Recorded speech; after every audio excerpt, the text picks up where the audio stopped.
Hello.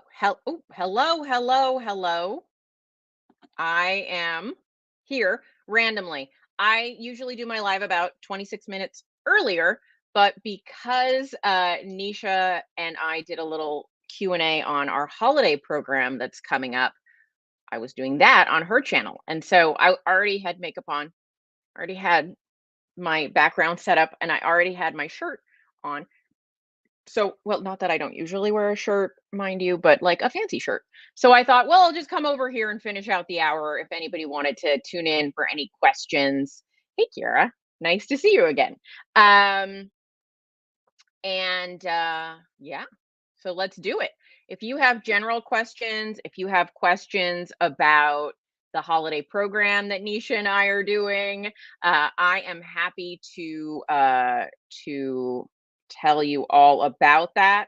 I'm going to add a link to the post on YouTube and Facebook once I'm done with this live. And so if you want to join the program, you can. Nisha and I are doing a program over the holidays: coaching, support, connection, holiday recipes, that kind of thing. Nisha Salisbury, in case you were confused who Nisha was. But that's not what this is about. This is about, well, I mean, it can be if you have questions. This is about answering your questions. So, oh, well, Julia said, I would love information on the holiday program. Okay. So it's going to run November, December. We're going to do, you're going to get recipes, bi-weekly coaching and lives, with Nisha and I, and then how to deal with different situations, goal workbooks. So kind of just a way to, like, we're not like lose 20 pounds over Christmas. I mean, you can do that if you want to, but like in the program, you can set that as your goal. But we want people to be able to experience the holidays on their terms. And it can be such a stressful time. So we thought, let's get people who are all doing similar approaches together so we can connect. So that's it. It's 8 weeks, bi-weekly coaching, recipe books, little like workbooks on goal setting for the program, lessons like how do you deal with family? How do you deal with this? How do you deal with that? Like different things that Nisha and I have learned. Um, and so we're there for that. So that's the program. Crystal says, I went to check out the cookbook and oh, I see. You know what? Crystal, that might be a mistake. It should be $9.95. I will fix it. And if you bought it already, I will credit you back. So I will, after the live, I will go and fix whatever is broken. Um, so yeah, that's what's going on. So I will, like I said, I will put the link to here. I'll put it in these notes here. I can do that now. Copy. I can handle copying, pasting during live. In the comments is the holiday program link, and I will make sure it's posted. It is $197, so less than $99 per month, and it's not in there yet. But I'm going to add a pay by the month plan. So if that's a struggle for anybody, I want to make sure that you have the option of how to make that work. So yeah, and it's going to be super fun, and you get that cookbook is included, all that kind of stuff. Yeah. So I'm getting a lot of the same people. So I'm not going to just talk about the program because I don't want to be redundant. But I am have I'm going to sneeze. Sorry about that. But I'm here for questions. So let me know if you have them. So as I said, the pay by month not up yet, but I will figure that out. I'm good at coaching. I'm bad at tech, but I do my best. Lori says, you look amazing. Thank you. I am very excited to have lost 6 pounds in the last 5 weeks. It's very exciting. All right. Let's see. Yvonne says, what's a good high-fat snack idea? Well, I'm going to say first, I know this is crazy, but I don't tend to advocate snacking.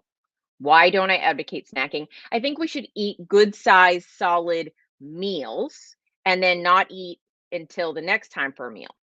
That being said, if you, for whatever reason, need a snack, a high fat snack, I would say the Keto brick. The Keto brick from my friend Robert Sykes, Keto Savage, is a really, really good high fat way to get a little snack in. So it's a big. I always cut them down, right? It's 1,000 calories the whole brick. So I cut that up, or I melt it and then make little hockey pucks with it. And so I think that's one of the best snacks. I really like the almond coconut flavor. So good. Oh, you're in Canada. So I think you can get those in Canada, but if you can't get those in Canada, um, you can always do like a little bit of cheese or some nuts, things like that. Make good high fat snacks. Again, I'm not really a big snacker. I don't recommend snacking if someone's trying to lose body fat, but in an emergency situation, those are on the list. Oh, I'm so sorry about the house fire, Nicole. That sounds awful. Teresa asked, "What do I eat in a day?" I can tell you, so when I first started keto, I was more high fat, moderate protein. Now I'm more high protein and more limited fat. So it depends what I eat in a day. So I go through what I would call periods where I am focused on fat loss. FOF, focused on fat loss. FOFL, FOFL, my FOFL periods. Um, uh, where I eat a little bit differently than periods where I'm just maintaining my life. So in my maintenance periods, what I tend to eat, what might be, I used to eat 2 meals a day. Now I eat 3 meals a day. It just works for me. I support either one. So that looks like I do maybe like 4 eggs for breakfast. Then midday I'll make like a wrap. I love the egg life wraps with some healthy lunch meat. Like True Story is a great brand of lunch meat I often use, or I will have leftovers and throw it in the egg life wrap, and I'll have something like that for lunch, or maybe some soup that I've made. And then at dinner time, over the summer, I think almost every night I made a big salad with chopped up steak. If I had leftover steak, I would just chop up the steak and throw it in. If I just cooked the steak, I would have a side of steak, because fresh steak is really delicious just by itself that way, with a high fat dressing. And then I usually have dessert, because I love dessert, and I've come to find it works great for me. But I'll make dessert either like a panna cotta, or I'll make like one of my higher protein cheesecakes. So it's more protein than fat in the cheesecake. So it works for me because I do a little more protein all the time. Um, and then I do very similar things in my periods where I'm trying to lose fat, but I probably, instead of doing eggs in the morning, I might do just egg whites. And in my midday meal, yeah, it's about the same. I just change up the details and the amounts a little bit. But I just pretty boring. I eat boring most of the time. It's eggs, meats, wraps with the egg life wraps, and salads. And as we're getting into winter, I'll do more maybe like soups and stews. But yeah, that's over and over again. That's kind of my thing. I love vegetables. So I've done carnivore. I've done under 20 total grams of carbs a day for years. And now I eat what I call high vegetable content keto is probably more what I do. Sylvia loves my top. Thank you. I really like this color too. It felt festive. Um, my light doesn't work today, so I'm a little shadowy. Um, Chris says, if you're not hungry, how do you know if you're eating enough? So, what I recommend, if you have questions about, like, am I eating too much? Am I eating enough? What's going on there? Then I like to track my intake for a few days and just check in on how much I'm eating. Um, Diana says, I was wondering how much Himalayan salt to mix with water to drink for muscles and leg cramps. So I have an electrolyte handout. If you type into your browser electrolytes.kimhowerton.com, you'll get to a page where you can download a book about electrolytes. That's probably the best resource that I would recommend. Um, Kristen says, why would a plain full fat unsweetened Greek yogurt cause a glucose spike? Does that mean I'm dairy sensitive? Well, maybe, Kristen. So, one of the things is a question of how much yogurt you had, because even though yogurt is fermented, it still has a fair amount of carbs. And if you're still very carb intolerant, then you're still dealing with a degree of insulin resistance. Excuse me. Then you might see your blood glucose go up from that dairy. So if you're finding your glucose goes up significantly, and that means more than 30 points, right? After you have some dairy, then I might not include that in my diet. Thanks, Mona.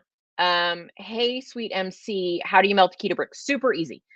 Unwrap your keto brick, take it out of the package, put it in a measuring cup, put it in the microwave for 30 seconds. Check it. Make sure nothing's exploding.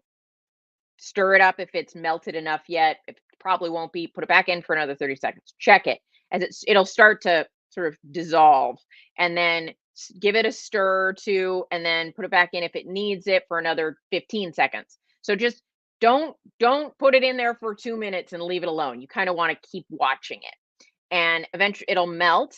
And then because it's in a measuring cup with a little spout, I just pour it into, I have some silicone little mini muffins things, and I pour it into that so that then I get little pucks. I put that whole thing in the fridge, and it'll chill, and then I pop them out and put them in a baggie. And then if I make 10 of them, that means each one is 10% of a brick. That's what I always do because I don't like the height of the brick, it's too for my teeth. Oh, that's gonna be a meme somewhere. It's too tall for my teeth and I can't get a good bite on it.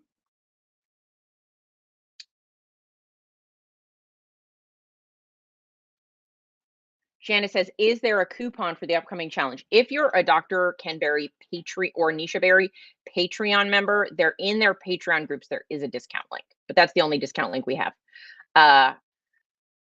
Yvonne asked for soup recipes. Okay, I will present some as I come up with them. But there is a great company that I posted about on Instagram today, which is company called Captain Soup. I recommend you check them out.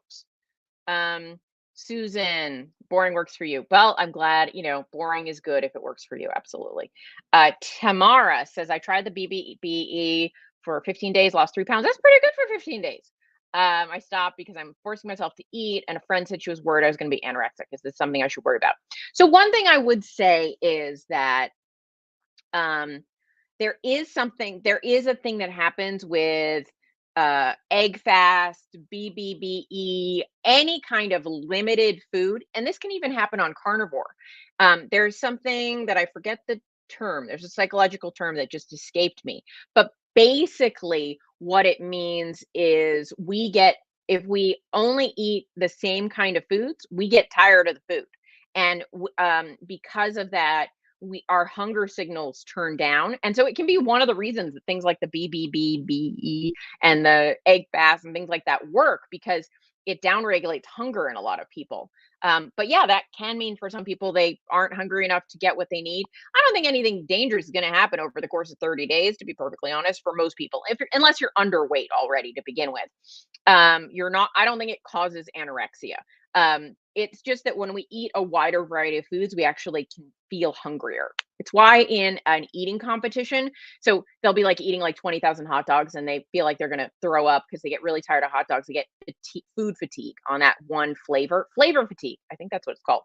So they'll have like some French fries and it'll clear their palate a little bit and then they can keep eating. So there's a way that our variety can drive us to eat more, and then not variety can drive us to eat less. So it makes sense why it happened, but you get to decide if that end result is something you wanted and then make an educated decision about how you're going to proceed with your life. Absolutely. Hey, Val, I feel like I'm a slow loser. Is that a thing? It is a thing. 6 months, 39 pounds down.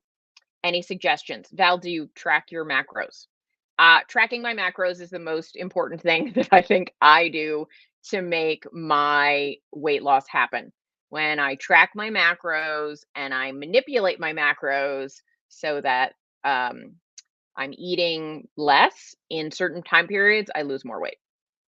I am a person that believes that calories do affect things once we get, I think, you go keto, you don't You don't have to track macros or calories at the beginning. You got to stabilize your insulin levels. You've got to reverse some of that insulin resistance. But when over time, if you become insulin sensitive, the kind of caloric thing does become more important. And so when I hit a 2-year stall, what I had to really address was that part of things. I know I feel like the boogeyman when I tell these stories, but I did have to get through that period.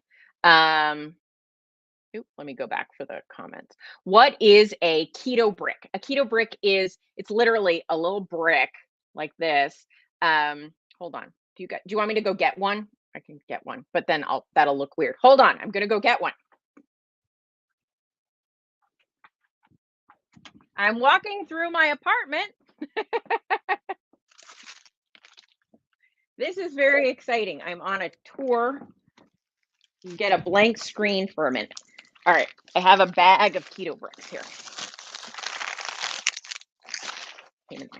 So,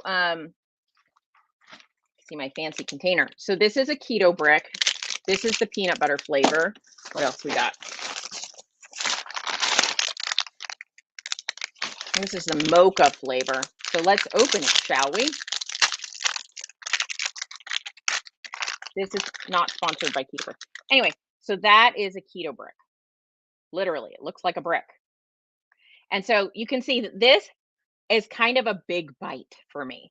And so I prefer to melt them down into little discs that I can then eat.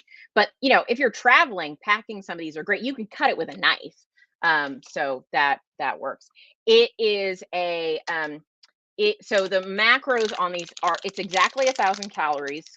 It is needing glasses to read this. It is 90 grams of fat, like 12 grams of carbs or so. I can't read that very well. And it's like 20 something grams of protein.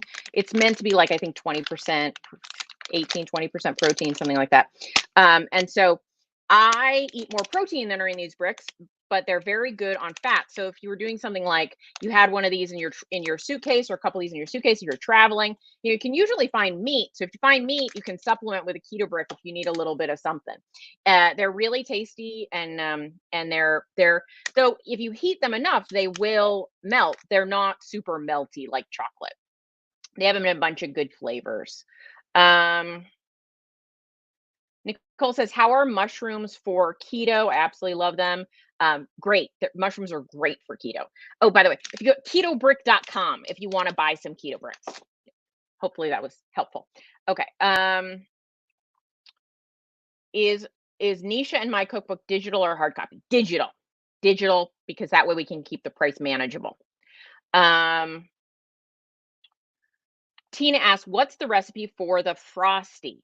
So I have a frosty recipe. It is up on YouTube. So go to my YouTube channel and there's a video about the frosty. You don't have to watch the whole video. The recipe's in the description.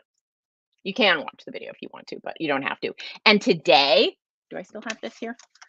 I made the frosty using keto chow eggnog. So good. So good. If you like eggnog. Hi, Susie. Serena. All right. I'm glad that you're here. I don't know how I put you on the screen, but there we go. Okay. So, if you don't know, I make, so there's something out there in the world called anabolic ice cream.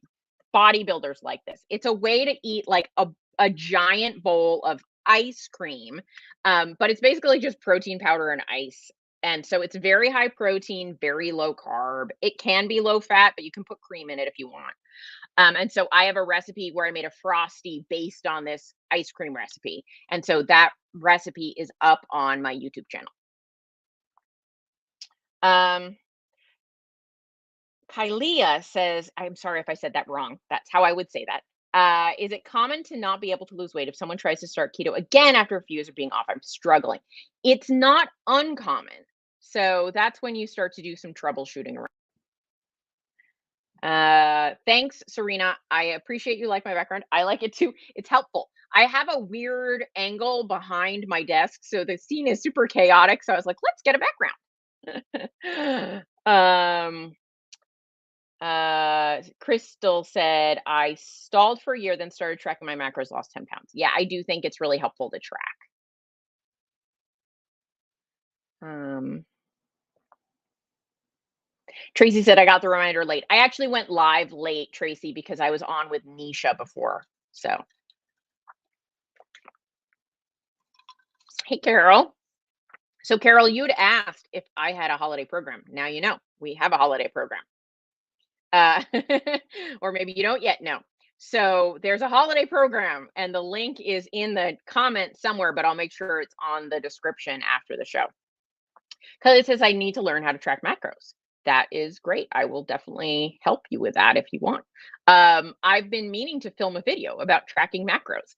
I think Chronometer is a great program. So I would go look up Chronometer. It's CRO, there's no H in it. Chronometer.com. It's an app, and you can use it on your browser if you want. And I think that's the best way to track. So I would pull that up and look at it, and you can just put in what you eat and see what it says, what the macros are, and you can go with that. So Carol, yeah, I'm doing a program. It's Hope for the Holidays with Neisha, and the link is in the comments, but I'll also make sure it's in the description after the program. So I just put the spelling in to the comments, people. Diana says, hey, Australia, had gastric sleeve, doing well, lost 40 kilograms. For those of you that don't know, that's, I think, about 88 pounds. What keto foods do you suggest for my new tummy? Well, generally speaking, what I understand is people who have had the gastric sleeve, they do need to make sure that they get plenty of protein. And so it's the way that I currently eat feels pretty useful, which is a lot of um, good quality meat in the way that you can eat it. So some people who've had gastric bypass or gastric sleeves, they would need things like ground meat. They can digest that better than maybe a steak. So find what works for you.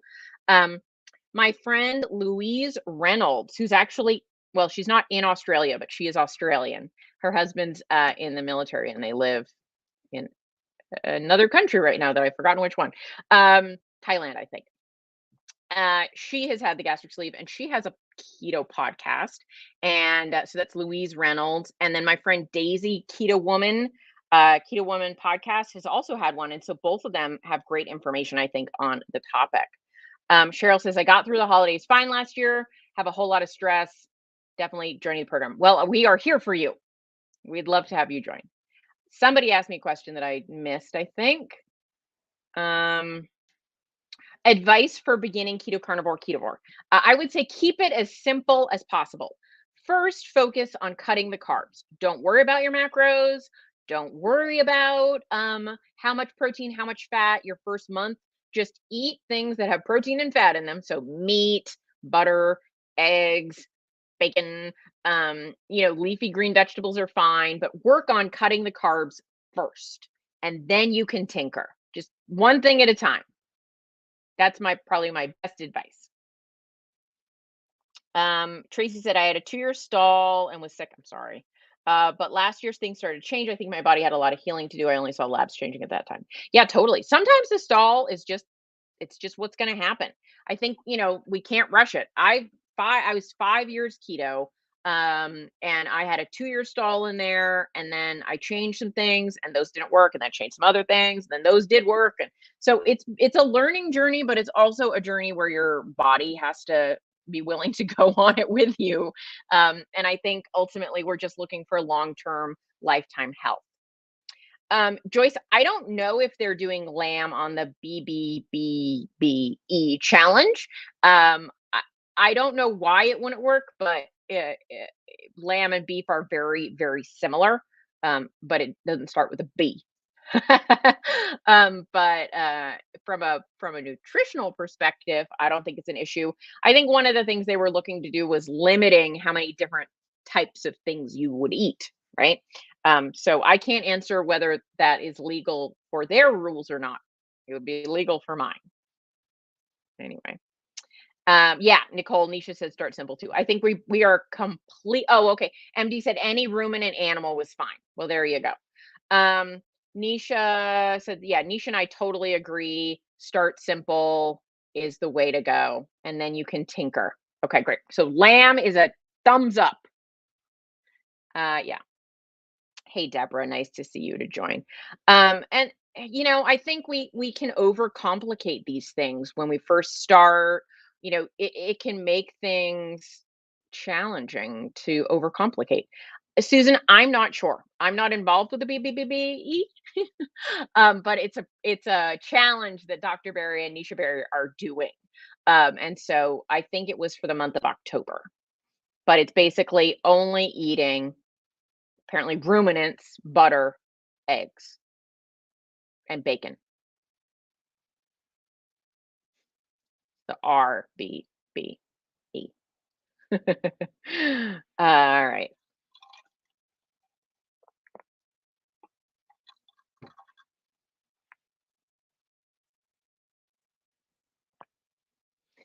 So let's see what else is going on. Yep. So I'm happy about my continued weight loss. I'm going to switch out of weight loss mode though in November and go into maintenance mode again.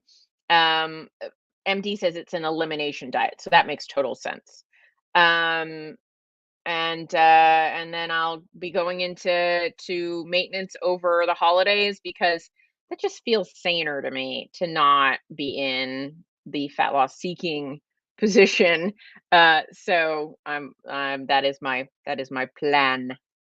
But we all do what we want to do, and so you got to decide going into the holidays what makes the most sense for you from a lifestyle perspective. And for me, eating more over the holidays feels like a saner choice because I really like food and I like to include more things. Thanks, Alexandra. I appreciate it. Yeah, the extra. So I lost 60 pounds on keto, kind of regained about 10ish, then lost another 30 last year, and then I've lost at this point another 6 in the last few weeks. So that's what's going on.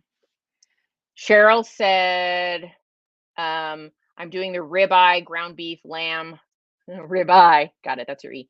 Butter and eggs. Yeah, you got to make it work for you. Sylvia said, "Will my keto eggnog shake work? Will any keto chow powder work? Absolutely. Any keto chow powder will work. I haven't. I've done it with a keto chow chocolate, and I'm gonna be perfectly honest that I don't like it. I like the keto chow chocolate. I don't like for whatever reason, the flavor doesn't come out as good to me, the shake, with a keto chow chocolate as with the Equip chocolate and the casein that I add in the recipe. That's why I did it with those brands instead. But the eggnog was delightful, and I imagine some of their other flavors would be good. So, if you have a variety pack and you just feel like making it with that, go right on ahead. As I put in the notes of my YouTube video, so if you don't know, keto chow is milk protein isolate, which is a combination of casein and whey, not just whey. And in my recipe, I say to use both casein and whey. So it's great for it. It didn't thicken as much as when I use separate casein and whey. So if you have a little vanilla casein, you can throw that in there too. But I made it today, and the picture I put up with it is just with keto chow. I didn't add any other protein powders, and I thought it was delightful. Delightful. I loved it. I think the extra nutmeg on top though really was something special. So definitely add some extra nutmeg if you like eggnog, you like nutmeg. I guess you could do cinnamon too, be a little different. But I would think the pumpkin, the eggnog, and maybe the macchiato would all be really good options for that frosty. I wonder if Wendy's is going to sue me. Is frosty a limit? Is that a trademark term? I can't call it a blizzard. If I put stuff in it, I guess I could call it a blizzard. I might not be a big enough fish for them to fry. Anyway, but if you are somebody that struggles with wanting desserts and wanting to get more sweets in, this frosty recipe is pretty tasty, and it's a great way to get a little more protein in your life too. So anyway, Any other questions before we wrap up?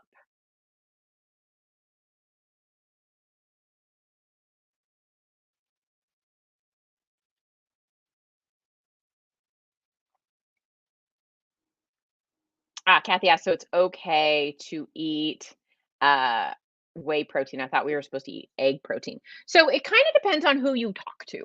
So I'm going to do a whole video on protein powders soon. Basically, um, protein powders come in a variety of forms, and some people like. I mean, the person who is the biggest fan of egg protein is Maria Emmerich, right? She's very anti-dairy for especially anyone new to keto. I'm not, and I don't think that everybody who starts keto is dairy sensitive. I do great on dairy. A lot of people do great on dairy. There are a lot of studies that show people do great on dairy, but I certainly believe a lot of people don't do great on dairy. So it's very individual. Whey protein is a little more insulinogenic than, say, casein protein or egg protein. So you kind of have to take that into account. However, in the context of a meal or with other things, I'm not super worried about insulin in a meal window. And I had a talk with Dr. Ben Bickman, who, if you may know him, is an insulin researcher out of Salt Lake City. And he is very smart. And he and I talked about whey protein. And he said he is not concerned for most people about using whey protein in the context of a meal. And so I look to Ben as my insulin guru in a lot of ways. And so since we've had that talk, I've been like, okay, I'm okay with it. I'm okay with whey protein for most people in the right context. That being said, we're all individuals. Something may not work for somebody and they should listen to their body. Nicole says, I like cottage cheese over plain Greek yogurt. I love cottage cheese with yogurt. That's one of my favorite breakfasts. Tracy said, regarding MCT oil, is C8 the one we want? C8 is generally considered the best quality of the different medium chain triglycerides. So the 8 refers to how many carbon chains are formed, and it's sort of the it's what most people think of when they think of MCT oil as the high quality. C10 is also considered a fine medium chain triglyceride, but C6 has a laxative effect and should be avoided. Amy asked, have I been including any exercise? I walk a lot and I lift weights now and again. I need to be more consistent about it. That is my plan over the winter, to get more consistent with my weightlifting. Cheryl says my weakness has been peanut butter and honey. Ooh, Cheryl, don't have honey in your house if it's a weakness for you. That is very, very, very high carb. It would not be something I would include. Thanks, Jennifer. I appreciate the compliment. Susan says, what do I think, an eating window or meals when a certain time? Is it a free for all? No, I do not think a free for all about food is a good idea ever. So I say eat meals, don't snack. Eat meals, don't snack. That I can say that over and over again. I actually have a podcast called Snacking is the Devil. Oh, thanks, T. Jones. Frosty is trademarked. Hopefully they don't get mad. I don't maybe I don't understand your question, Susan. What do I think? Is it a free for all as long as you can? You just said no, so I don't know what I don't understand. Hey Jason, we're wrapping up, but you can watch the replay or you can hang out for a little while, but we're going to wrap up in a minute or two. I certainly think that we should eat in some kind of an eating window because we don't want to be eating while we're sleeping. And then I think from there, we eat a meal in a certain window. So, I think within about a half an hour when you start eating to when you finish eating, up to an hour. Susan, no. So Susan said a free for all as long as you don't go over on macros, so you can eat anytime, no restrictions on when. I would say eat meals, not snacks. eat your meals within a 30-minute window up to an hour. If it's a holiday meal once in a while, like whatever. Um, and then, uh, most of the time is what I'm talking about. Um, and then I would not usually eat more than 3 meals a day for most people, unless you're like a very specific athlete, when there might be a reason to eat four. But for the average person who's trying to lose body fat, 2 or 3 is kind of the max, I would say. And they should be discrete eating experiences. So not a free for all day. Now, if you have kind of a snacky type meal where it's a bunch of little things and you want to eat it over that period of time, 45 minutes, half an hour, and just like have that, that's fine. But I want it, if your eating window was 6 hours, your first meal was at noon and you ended your meals at 6, I wouldn't be eating that whole time, if that was a question. How long do I usually go between meals? Somewhere between 3 and 6 hours, I would say. All right, guys, I'm going to wrap it up because I have a call coming in that I have to answer. But I am glad to have been here even for this short period of time with you. I am back next week for my full thingy, and I will talk to you soon. All right, bye, guys.